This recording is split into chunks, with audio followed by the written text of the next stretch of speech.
ठाणे भिवंडी तालुक्यातील कांदळी गावातले एका दिव्यांग शेतकरी अनंता लक्ष्मण जाधव यांनी आपल्या शेतामध्ये उत्तम प्रकारची आमरई आणि फळबाग तयार केली आहे। शेतामध्ये त्यांनी 100 आंब्याची झाडं, नारळ, काजू, चिकू, पेरू आणि चंदनाच्या झाडाची लागवड केली आहे। तर मोगऱ्याची 250 रोपं लावली आहेत। यातून त्यांना वर्षाकाठी 1 लाखांचं उत्पन्न मिळतं। मुळात ते दिव्यांग असून देखील शेती करतायत, मात्र सरकारच्या अनेक लाभांपासून वंचित आहेत। तरी जिद्दीने त्यांनी बाग फुलवली आहे। त्याचबरोबर तरुणांना शेतीकडे वळण्याचा सल्लाही त्यांनी दिलाय। तरुणांना काय गाईड करा? मी तरुणांना गाईड एवढा करणार का प्रत्येक तरुणाने शेती केलीच पाहिजे, शेतीकडे वळायलाच पाहिजे। कारण शेती केल्याशिवाय आपल्याकडे कुठला पर्याय नाही। प्रत्येकाने झाडे लावली पाहिजेत, कारण परिवहनाच्या दृष्टिकोनात झाडांची खूप आपल्या गरज आहे। मी एक अपंग शेतकरी आहे आणि आम्हाला हे स्वतःच्या खर्चातून करायला लागतं, कारण मी एक रिक्षा चालवणारा व्यक्ती आहे। माझ्या कुटुंबातील मीच करणारा सर्व एक व्यक्ती आहे। त्याच्यामुळे शासनाने जो माणूस बाबा या आम्ही झाडे बिडे लावतो याच्यामध्ये काय तुम्ही तरी आमच्याकडे काहीतरी लक्ष द्यायला हवं असं मला वाटतंय। कसं सोलापूर जिल्ह्यात सतत बदलणाऱ्या हवामानाचा फटका द्राक्ष पिकांना बसताना दिसून येतोय। बागांवर भुरी, मिली, थ्रिप्स, दावण्या अशा विविध रोगांची लागण झालेली आहे। अशा परिस्थितीवर निर्भीडपणे मात करून शेतकऱ्यांनी फवारणी करत आपल्या द्राक्ष बागा जगवल्यात। सध्या तरी बागांसाठी जिल्ह्यात पोषक वातावरण असल्यामुळे शेतकऱ्यांमधून समाधान व्यक्त केलं जात आहे। या संदर्भात शेतकऱ्यांसोबत बातचीत केली आहे आमचे प्रतिनिधी अभिषेक आदेप्पा यांनी। सोलापूर जिल्ह्यातील सतत बदलणाऱ्या हवामानाचा फटका ज्या पद्धतीने रब्बी पिकांना बसलाय त्याच पद्धतीनं काही भागांमध्ये द्राक्ष पिकांना सुद्धा बसल्याचं आपल्याला पाहायला मिळतंय। या सततच्या बदलत्या वातावरणामुळे द्राक्ष पिकांवर रोगाची लागण होत होती, मात्र वेळीच शेतकऱ्यांनी दुबार आणि तिबार फवारणी केली, त्यामुळं हे पीक जे आहे ते आता वाचलेलं आपल्याला पाहायला मिळतं। मात्र बदलत्या वातावरणामुळं या पिकांवर काहीसा परिणाम झाला होता। काही शेतकरी बांधव हे आपल्या सोबत आहेत। काका, काय सांगाल, सध्या परिस्थिती द्राक्ष बागाची काय आहे? हेच काय आहे, काय मेलीबाग पडतो, पुन्हा भुरी येते, त्याला फवारण्या नजर राखून करावं लागते। त्या वातावरण चेंज असले करावं लागते।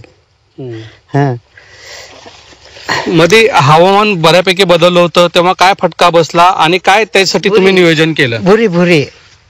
भुरीचा औषध मारले मालकानं। मालक सांगते ते दुसरं औषधदार आहे मारणारा, ट्रॅक्टरवर ते मारते ते। आता द्राक्षासाठी सध्याचं वातावरण कसं आहे, काय सांगाल? आता सध्याला चांगलं आहे। आपण पाहतोय एकंदरीत आता 2 महिन्यानंतर हे पीक जे आहे ते आता काढणीला येणार आहे। मात्र तोपर्यंत वातावरण चांगलंच राहावं इतकीच माफक अपेक्षा बळीराजाकडून व्यक्त केली जाते। अभिषेक आदेप्पा, झी मीडिया, सोलापूर। धाराशिवच्या खोनला गावातील शेतकऱ्याला टरबूजाच्या बोगस बियाण्याचा फटका बसलाय। खोनला येथील शेतकरी बाळासाहेब लांडगे यांनी 2 एकर क्षेत्रावर टरबूजाची लागवड केली आहे, मात्र बियाणं उगवलंच नाहीये। थंडीमुळे बियाणं उगवलं नसल्याच्या अंदाजानं दुबार लागवड केली तरीही बियाणं उगवलं नाहीये। शेतामध्ये अंकुरच फुटत नसल्याचं लक्षात आल्यावर त्यांनी कंपनीचं बियाणं बोगस असल्याची तक्रार कृषी विभागाकडे केली आणि झालेल्या नुकसानाची भरपाई मिळावी अशी मागणीही केली आहे। कळमला गेल्याच्या नंतर मी कंप्लीट केली कृषी अधिकारी सरांकडे। ती कंप्लीट झाल्याच्या नंतर मग ते आज पाहण्यासाठी आले। काय अपेक्षा काय? आमची अपेक्षा एवढीच, काय जे समजा नुकसान झालंय आमचं, जे आमचं उत्पन्न जे बुडलंय ते आम्हाला उत्पन्न भेटावं। प्रथम अंदाजानुसार नुकसान भरपूर झालेलं आहे। नगण्य उगवण झालेली पण म्हणजे नाहीच्या बरोबरच उगवण झालेली दिसून येते। तर जी काही सध्याची परिस्थिती आहे त्या परिस्थितीवर आधारित आम्ही एक नुकसानीचा अहवाल तात्काळ तयार करून संबंधितांना आणि शेतकऱ्यांना तात्काळ अहवाल सादर करून पाहिलं। मी ज्यावेळेस शेतकऱ्यांनी तक्रार केली आमच्याकडे आली त्यावेळेस मी कंपनी प्रति म्हणून 2 प्लॉटला व्हिजिट केली। त्यावेळेस निदर्शनात आलं की जे ॲडमिशन झाले थोडेफार कमी झाले। आणि दुसरं असं की जे मी माझं जे कर्तव्य आहे एक कंपनी प्रति म्हणून मी कंपनीला तसा त्या प्रकारचा मेल केलेला आहे। कंपनीचं म्हणणं आल्यानंतर मी सविस्तर परत संबंधित कृषी अधिकारी किंवा कृषी ऑफिस यांना सांगून देईल। रासायनिक खतांच्या किमतीमध्ये वाढ झाल्यामुळे शेतकरी आर्थिक संकटात सापडलाय। आता रब्बी हंगामाच्या तोंडावर खतांच्या किमतीमध्ये 200 ते 250 रुपयांनी वाढ झाली आहे, त्यामुळे शेतकरी अडचणीत सापडलाय। सरकारनं हे दर नियंत्रणात आणावेत अशी मागणी आता शेतकऱ्यांकडून होतीये। तर दुसरीकडे दर वाढल्यानं शेतकऱ्यांकडून कमी खतं विकत घेतली जात आहेत, त्याचा परिणाम व्यवसायावर होत असल्याचं व्यापाऱ्यांचं म्हणणं आहे।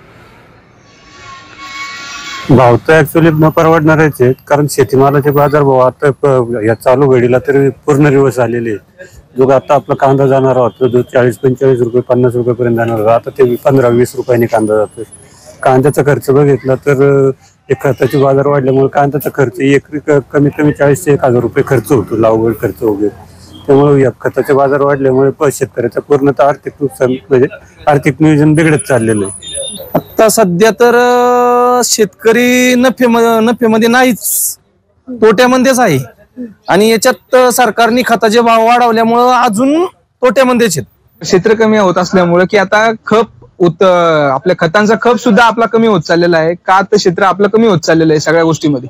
मग शेतकरी जर आधी 10 किलो खत नेत असेल तर ह्याचा बाजार वाढल्यामुळे शेतकरी काय विचार करतो की बाबा 10 किलो टाकायच्या ऐवजी आपण 5 किलो भागूया आणि 5 किलो मध्ये क्षेत्र भागून टाकूया. अशी गोष्ट ऍक्च्युअल मध्ये होत चालली आता.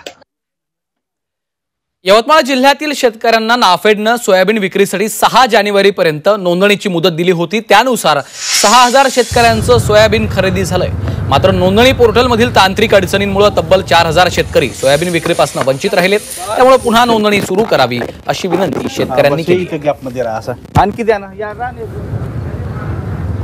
आज नाफेडची खरेदी बंद झाल्यामुळं बारदाण्याचं कारण सांगून जे आज नाही का शेतकऱ्याची एक प्रकारे लूट चालू आहे. नाफेडची खरेदी चालू करून नाफेडची खरेदी चालू करावी ही विनंती करण्यात येते. गेल्या काही दिवसांपासून गायब असलेली थंडी निफाड तालुक्यामध्ये पुन्हा एकदा जोर धरू लागलेली आहे. पारा 6 अंश सेल्सिअस पर्यंत खाली आल्यानं द्राक्ष बागायतदार चिंतेत सापडलेत. थंडीमुळे द्राक्षमणी तडकण्याची भीती निर्माण झालेली आहे. त्यामुळे शेतकऱ्यांवर महागडी औषधं फवारण्याची वेळ आली आहे. आणि याचा आढावा घेतला आहे आमचे प्रतिनिधी सुदर्शन खिल्लारे यांनी. गेल्या काही दिवसांपासून नाशिक जिल्ह्यामध्ये थंडीची हुडहुडी भरायला पुन्हा सुरुवात झालेली आहे. नाशिकच्या निफाडमध्ये आजचा पारा हा 6.8 अंश सेल्सिअस पर्यंत पोहोचला असून या सततच्या थंडीमुळे द्राक्ष बागायतदार चिंतेमध्ये सापडले आहे. कारण की थंडीमुळे द्राक्षमणी तडकण्याची भीती निर्माण झाली आहे. आपण नाशिकच्या विंचूर मध्ये आहोत. आपण या ठिकाणी पाहू शकतो या द्राक्षमणी हे तडकण्याची भीती आता निर्माण झालेली आहे. त्यामुळं शेतकऱ्यांना महागडी औषधी फवारणी करण्याची वेळ आली आहे. अशातच द्राक्षांना असलेला भाव यामुळे द्राक्ष उत्पादक शेतकऱ्यांचं कुठेतरी गणित आता कोलमडलं आहे.